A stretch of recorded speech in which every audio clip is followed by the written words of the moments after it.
A part of Perpetual Peace, a philosophical essay by Immanuel Kant, 1795. Chapter 1. Immanuel Kant contemplates peace. Preface. Anyone who is acquainted with the general character of the mind of Kant will expect to find in him sound common sense, clear recognition of the essential facts of the case, and a remarkable power of analytically exhibiting the conditions on which the facts necessarily depend. Kant is not pessimist enough to believe that a perpetual peace is an unrealizable dream or a consummation devoutly to be feared, nor is he optimist enough to fancy that it is an ideal which could easily be realized if men would but turn their hearts to one another. For Kant, perpetual peace is an ideal, not merely as a speculative utopian idea, with which in fancy we may play, but as a moral principle, which ought to be, and therefore can be, realized. Yet he makes it perfectly clear that we cannot hope to approach the realization of it unless we honestly face political facts and get a firm grasp of the indispensable conditions of a lasting peace. To strive after the ideal in contempt or in ignorance of these conditions is a labor that must inevitably be either fruitless or destructive of its own ends. Thus Kant demonstrates the hopelessness of any attempt to secure perpetual peace between independent nations. Such nations may make treaties, but these are binding only for so long as it is not to the interest of either party to denounce them. To enforce them is impossible while the nations remain independent. There is only one way in which war between independent nations can be prevented, and that is by the nations ceasing to be independent. But this does not necessarily mean the establishment of a despotism, whether autocratic or democratic. On the other hand, Kant maintains that just as peace between individuals within a state can only be permanently secured by the institution of a republican, that is to say, a representative, government, so the only real guarantee of a permanent peace between nations is the establishment of a federation of free republican states. Such a federation he regards as practically possible. For if fortune ordains that a powerful and enlightened people should form a republic which by its very nature is inclined to perpetual peace, this would serve as a center of federal union for other states wishing to join, and thus secure conditions of freedom among the states in accordance with the idea of the law of nations. Gradually, through different unions of this kind, the federation would extend further and further.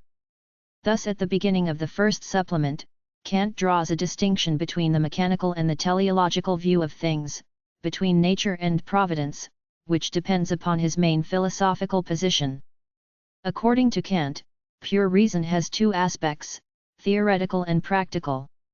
As concerning knowledge, strictly so called, the a priori principles of reason, e.g.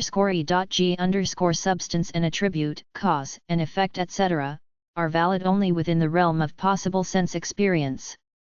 Such ideas, for instance, cannot be extended to God, since he is not a possible object of sense experience.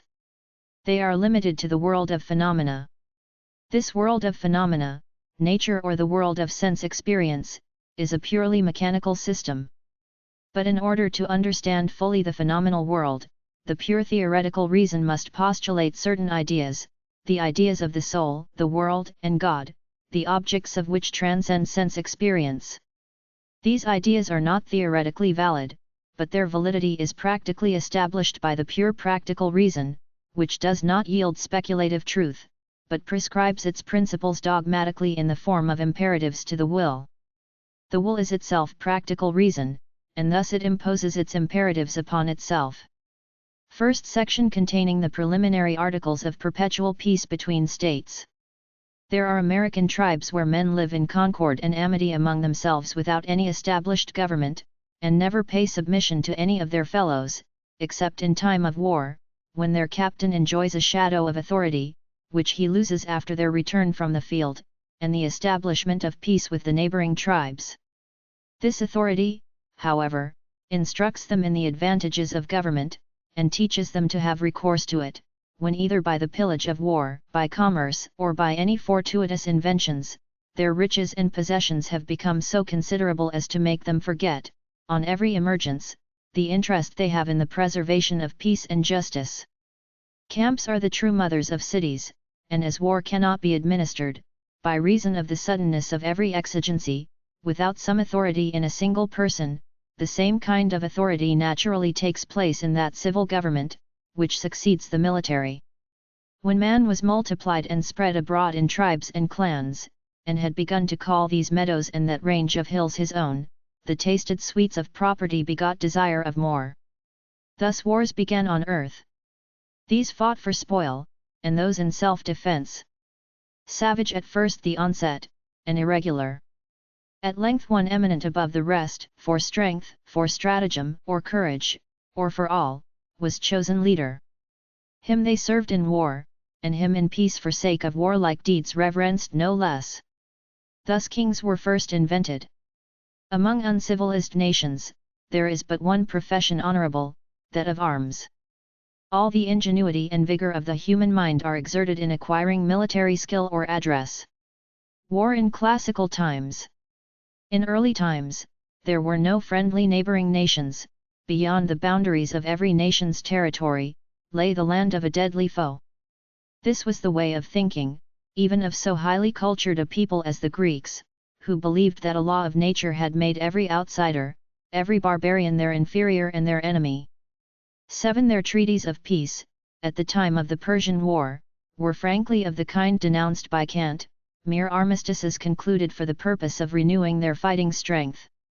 The ancient world is a world of perpetual war in which defeat meant annihilation. In the East no right was recognized in the enemy, and even in Greece and Rome the fate of the unarmed was death or slavery. 8. The barbaric or non-Grecian states had, according to Plato and Aristotle, no claim upon humanity, no rights in fact of any kind. Among the Romans things were little better. For Rome stood alone in the world, she was bound by ties of kinship to no other state. She was, in other words, free from a sense of obligation to other races. War, according to Roman ideas, was made by the gods, apart altogether from the quarrels of rulers or races. To disobey the sacred command, expressed in signs and auguries, would have been to hold in disrespect the law and religion of the land. When, in the hour of victory, the Romans refrained from pressing their rights against the conquered rights recognized by all Roman jurists, it was from no spirit of leniency, but in the pursuit of a prudent and far-sighted policy, aiming at the growth of Roman supremacy and the establishment of a world-embracing empire, shutting out all war as it blotted out natural boundaries, reducing all rights to the one right of imperial citizenship. There was no real _jus belli_, even here in the cradle of international law. The only limits to the fury of war were of a religious character. Similarly, we find that the original meaning of the Latin word _hostes_ was a stranger. In Aristotle we find the high water mark of Greek thinking on this subject. Defense is firstly to secure ourselves against becoming the slaves of others, secondly, to seek imperial power not with a view to a universal despotic authority, but for the benefit of the subjects whom we rule, and thirdly, to exercise despotic power over those who are deserving to be slaves. That the legislator should rather make it his object so to order his legislation upon military and other matters as to promote leisure and peace is a theory borne out by the facts of history. War, as we have remarked several times, has its end in peace.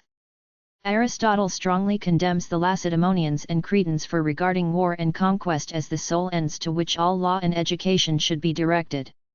Also in non-Greek tribes like the Scythians, Persians, Thracians, and Celts he says, only military power is admired by the people and encouraged by the state. There was formerly too a law in Macedonia that anyone who had never slain an enemy should wear the halter about his neck. Among the Iberians too, a military people, it is the custom to set around the tomb of a deceased warrior a number of obelisks corresponding to the number of enemies he has killed. Yet, it may well appear to be a startling paradox that it should be the function of a statesman to succeed in devising the means of rule and mastery over neighboring peoples whether with or against their own will. How can such action be worthy of a statesman or legislator, when it has not even the sanction of law? We see that Aristotle disapproves of a glorification of war for its own sake, and regards it as justifiable only in certain circumstances. Methods of warfare adopted and proved in the East would not have been possible in Greece. An act of treachery, for example, such as that of Jael, _Judges_4:17, which was extolled in songs of praise by the Jews, the Greek people would have been inclined to repudiate. The stories of Roman history, the behavior of Fabricius, for instance, or Regulus, and the honorable conduct of prisoners on various occasions released on parole, show that this consciousness of certain principles of honor in warfare was still more highly developed in Rome. Socrates in the Republic v 469-470, gives expression to a feeling which was gradually gaining ground in Greece, that war between Hellenic tribes was much more serious than war between Greeks and barbarians. In such civil warfare, he considered, the defeated ought not to be reduced to slavery, nor the slain despoiled, nor Hellenic territory devastated. For any difference between Greek and Greek is to be regarded by them as discord, only a quarrel among friends, which is not to be called war. Our citizens (I.e. in the ideal republic) should thus deal with their Hellenic enemies, and with barbarians as the Hellenes now deal with one another. The views of Plato and Aristotle on this and other questions were in advance of the custom and practice of their time. The treatment of a defeated enemy among the Jews rested upon a similar religious foundation. In the East, we find a special cruelty in the conduct of war. The wars of the Jews and Assyrians were wars of extermination. The whole of the Old Testament it has been said, resounds with the clash of arms. An eye for an eye, a tooth for a tooth, was the command of Jehovah to his chosen people. Vengeance was bound up in their very idea of the Creator. The Jews, unlike the followers of Muhammad, attempted, and were commanded to attempt no violent conversion. 10. They were then too weak a nation, but they fought, and fought with success against the heathen of neighboring lands, the Lord of hosts leading them forth to battle. The God of Israel stood to his chosen people in a unique and peculiarly logical relation. He had made a covenant with them, and, in return for their obedience and allegiance, cared for their interests and advanced their national prosperity. The blood of this elect people could not be suffered to intermix with that of idolaters. Canaan must be cleared of the heathen, on the coming of the children of Israel to their promised land, and mercy to the conquered enemy, even to women, children, or animals, was held by the Hebrew prophets to be treachery to Jehovah. _Sam._15, _Josh._6. 21. The Lord is a man of war, said Moses, Exodus _15:3. Psalms XXIV. 8. He is mighty in battle. This was bound up with the very essence of Islam. The devout Mussulman could suffer the existence of no unbeliever. Tolerance or indifference was an attitude which his faith made impossible. When ye encounter the unbelievers, quoth the Prophet, Quran ch 47, strike off their heads, until ye have made a great slaughter among them. Verily, if God pleased, he could take vengeance on them without your assistance, but he commandeth you to fight his battles. The propagation of the faith by the sword was not only commanded by the Mohammedan religion, it was that religion itself. Hence the attitude of the Jews to neighboring nations was still more hostile than that of the Greeks. The cause of this difference is bound up with the transition from polytheism to monotheism. The most devout worshipper of the national gods of ancient times could endure to see other gods than his worshipped in the next town or by a neighboring nation. There was no reason why all should not exist side by side. Religious conflicts in polytheistic countries, when they arose, were due not to the rivalry of conflicting faiths, but to an occasional attempt to put one god above the others in importance. There could be no interest here in the propagation of belief through the sword. But, under the Jews, these relations were entirely altered. Jehovah, their Creator, became the one invisible God. Such an one can suffer no others near him, their existence is a continual insult to him. Monotheism is, in its very nature, a religion of intolerance. Its spirit among the Jews was warlike, it commanded the subjugation of other nations, but its instrument was rather extermination than conversion. Acts_X. 28. Ye know that it is an unlawful thing for a man that is a Jew to keep company, or come unto one of another nation. The attitude of Christianity and the early Church to war. From the standpoint of the peace of nations, we may say that the Christian faith, compared with other prominent monotheistic religious systems, occupies an intermediate position between two extremes: the fanaticism of Islam, and to a less extent of Judaism, and the relatively passive attitude of the Buddhist who thought himself bound to propagate his religion, but held himself justified only in the employment of peaceful means. Christianity, on the other hand, contains no warlike principles. It can in no sense be called a religion of the sword, but circumstances gave the history of the Church, after the first few centuries of its existence, a character which cannot be called peace-loving. This apparent contradiction between the spirit of the new religion and its practical attitude to war has led to some difference of opinion as to the actual teaching of Christ. The New Testament seems, at a superficial glance, to furnish support as readily to the champions of war as to its denouncers. The Messiah is the Prince of Peace, is._9. 6, 7, Hebrew._6, and here lies the way of righteousness, rom._319. But Christ came not to bring peace, but a sword, math._x. 34.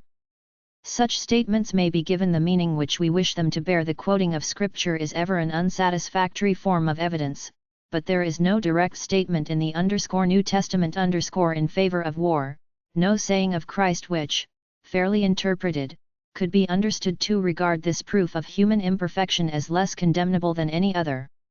When men shall be without sin, nation shall rise up against nation no more. But man, the individual, can attain peace only when he has overcome the world, when, in the struggle with his lower self, he has come forth victorious. This is the spiritual sword which Christ brought into the world's strife, not with the unbeliever, but with the lower self. Meekness and the spirit of the Word of God are the weapons with which man must fight for the faith. Neither, however, is there any which regards the soldier as a murderer. An elect people there was no longer. Israel had rejected its Messiah. Instead there was a complete brotherhood of all men, the bond and the free, as children of one God. The aim of the Church was a world empire, bound together by a universal religion. In this sense, as sowing the first seeds of a universal peace, we may speak of Christianity as a re-establishment of peace among mankind. The later attitude of Christians to war, however, by no means corresponds to the earliest tenets of the Church. Without doubt, certain sects, from the beginning of our era and through the ages up to the present time, held, like the Mennonites and Quakers in our day, that the divine command, "Love your enemies," could not be reconciled with the profession of a soldier. The early Christians were reproached under the Roman emperors, before the time of Constantine, with avoiding the citizen's duty of military service. To those enemies of our faith, wrote Origen, _contra celsum _8, ch. Ante-Nicene Christian Library, who require us to bear arms for the commonwealth, and to slay men, we can reply, do not those who are priests at certain shrines, and those who attend on certain gods, as you account them, keep their hands free from blood, that they may with hands unstained and free from human blood offer the appointed sacrifices to your gods, and even when war is upon you, you never enlist the priests in the army. If that, then, is a laudable custom, how much more so, that while others are engaged in battle, these too should engage as the priests and ministers of God, keeping their hands pure, and wrestling in prayers to God on behalf of those who are fighting in a righteous cause, and for the King who reigns righteously, that whatever is opposed to those who act righteously may be destroyed. And we do take our part in public affairs, when along with righteous prayers we join self-denying exercises and meditations, which teach us to despise pleasures, and not to be led away by them. And none fight better for the King than we do. We do not indeed fight under him, although he require it, but we fight on his behalf, forming a special army, an army of piety, by offering our prayers to God. The Fathers of the Church, Justin Martyr, Clement of Alexandria, Tertullian, Ambrose, and the rest gave the same testimony against war. The pagan rites connected with the taking of the military oath had no doubt some influence in determining the feeling of the pious with regard to this life of bloodshed, but the reasons lay deeper. Shall it be held lawful, asked Tertullian, _de corona_, p. 347, to make an occupation of the sword, when the Lord proclaims that he who uses the sword shall perish by the sword. And shall the Son of Peace take part in the battle when it does not become him even to sue at law? And shall he apply the chain, and the prison, and the torture, and the punishment, who is not the avenger even of his own wrongs?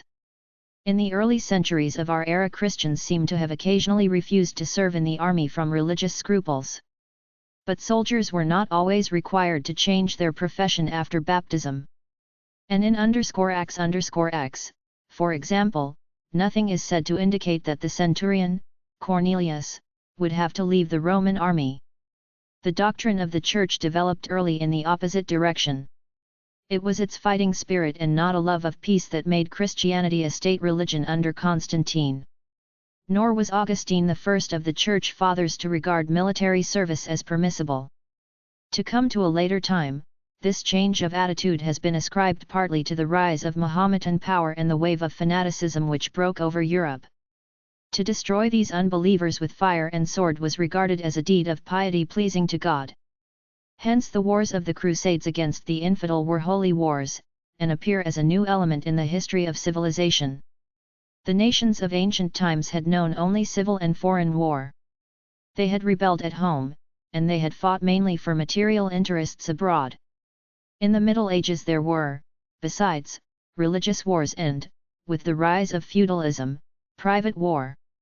Among all the powers of the Dark Ages and for centuries later, none was more aggressive than the Catholic Church, nor a more active and untiring defender of its rights and claims, spiritual or temporal. It was in some respects a more warlike institution than the states of Greece and Rome. It struggled through centuries with the emperor.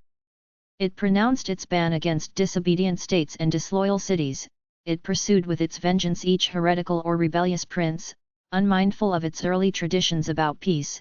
It showed in every crisis a fiercely military spirit. There were so-called sacred wars in Greece, but these were due mainly to disputes caused by the Amphictyonic League. They were not religious, in the sense in which we apply the epithet to the 30 Years' War. The administration of justice among rude illiterate people was not so accurate or decisive or uniform, as to induce men to submit implicitly to its determinations.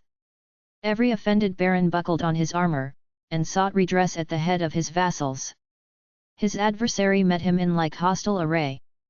Neither of them appealed to impotent laws which could afford them no protection.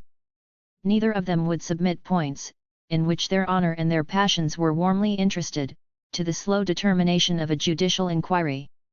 Erasmus puts forward the suggestion that a general peace might be obtained in the Christian world, if the emperor would remit something of his right and the pope some part of his. For more than 1,000 years the Church counted fighting clergy among its most active supporters. This strange anomaly was, it must be said, at first rather suffered in deference to public opinion than encouraged by ecclesiastical canons and councils, but it gave rise to great discontent at the time of the Reformation. The whole question of the lawfulness of military service for Christians was then raised again. If there be anything in the affairs of mortals, wrote Erasmus at this time, _opera_2, _prov.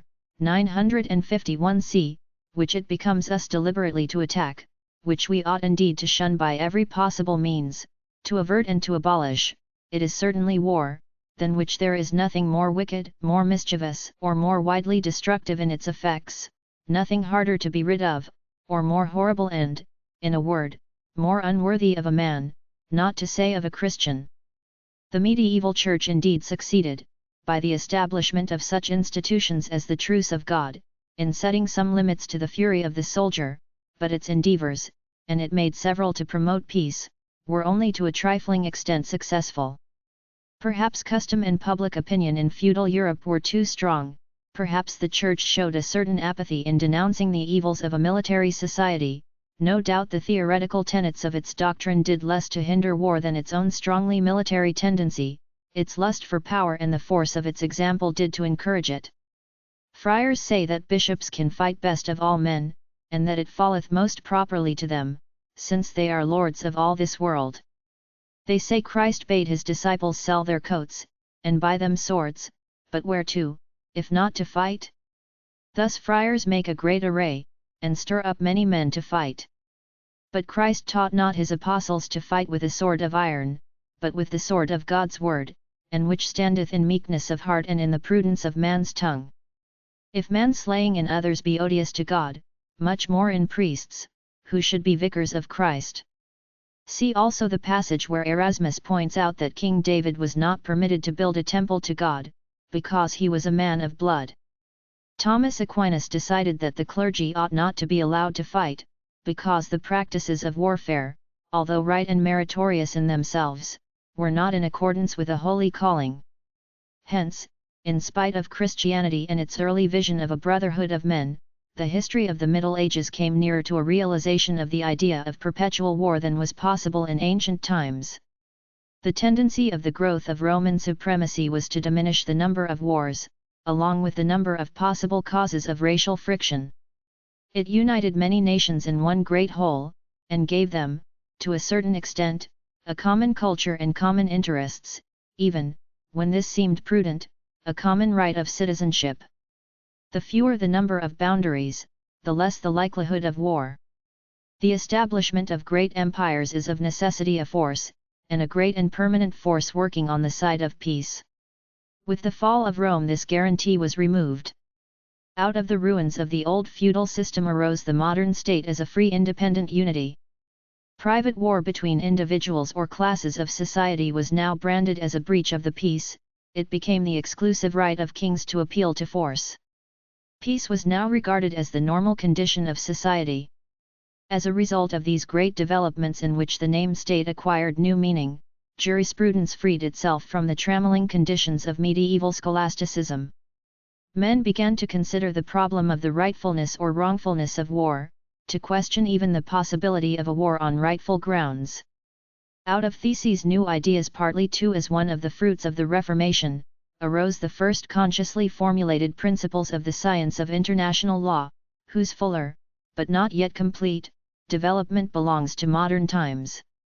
The Church of Rome discouraged the growth of national sentiment. At the Reformation, the independence and unity of the different nations were for the first time recognized. That is to say, the Reformation laid the foundation for a science of international law. But, from another point of view, it not only made such a code of rules possible, it made it necessary.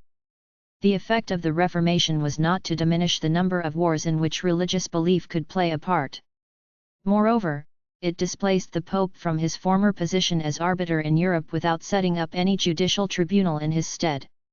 From the beginning of history, every age, every people has something to show here, be it only a rudimentary sense of justice in their dealings with one another. We may instance the Amphictyonic League in Greece which, while it had a merely Hellenic basis and was mainly a religious survival, shows the germ of some attempt at arbitration between Greek states.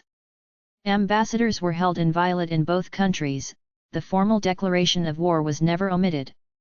Many Roman writers held the necessity of a just cause for war. But nowhere do these considerations form the subject matter of a special science.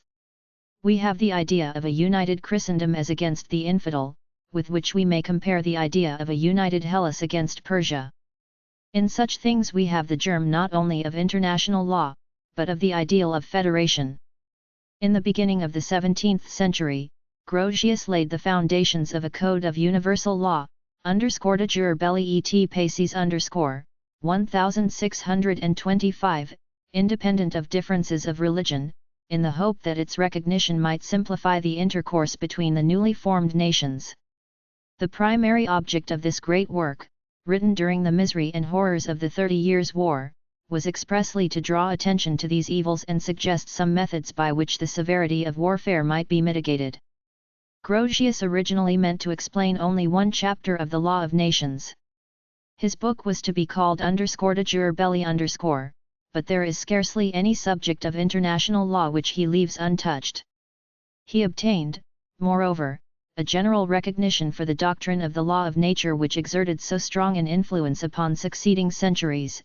Indeed, between these two sciences, as between international law and ethics, he draws no very sharp line of demarcation, although, on the whole, in spite of an unscientific, scholastic use of quotation from authorities, his treatment of the new field is clear and comprehensive. Grotius made the attempt to set up an ethical principle of right, in the stead of such doctrines of self-interest as had been held by many of the ancient writers. There was a law, he held, established in each state purely with a view to the interests of that state, but, besides this, there was another higher law in the interest of the whole society of nations. Its origin was divine, the reason of man commanded his obedience. This was what we call international law.